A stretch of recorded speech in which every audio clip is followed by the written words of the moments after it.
help you get settled in on your first night. I actually worked in that office before you. I'm finishing up my last week now, as a matter of fact, so I know it can be a bit overwhelming, but I'm here to tell you there's nothing to worry about. You'll do fine.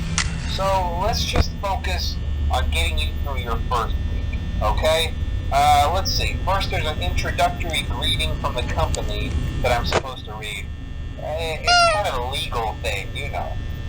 Welcome to Freddy Fazbear's Pizza, a magical place for kids and grown-ups alike, where fantasy and fun come to life.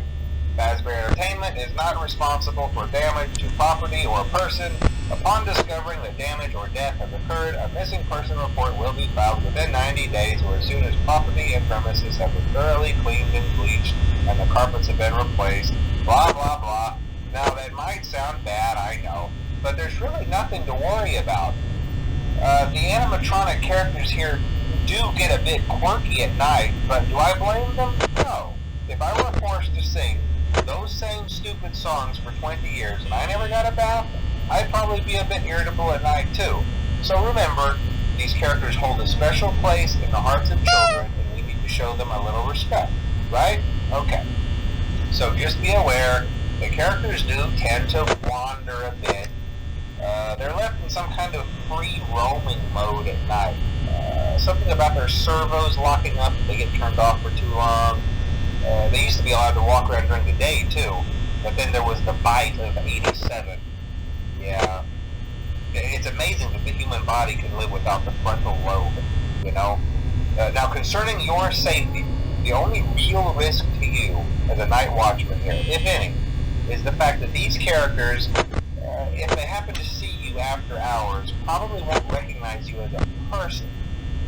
They'll most likely see you as a metal endoskeleton without its costume on. Now, since that's against the rules here at Freddy Fazbear's Pizza, they'll probably try to forcefully stuff you inside a Freddy Fazbear suit.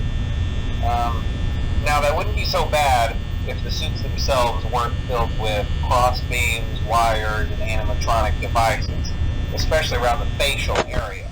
So you can imagine how having your head forcibly pressed inside one of those could cause a bit of discomfort and death. The only parts of you that would likely see the light of day again would be your eyeballs and teeth that pop out the front of the mask. Yeah, they don't tell you these things when you sign up. But hey, first station of the breeze. I'll chat with you tomorrow. Check those cameras and remember to close the doors only if absolutely necessary. Gotta conserve power. Alright, good night.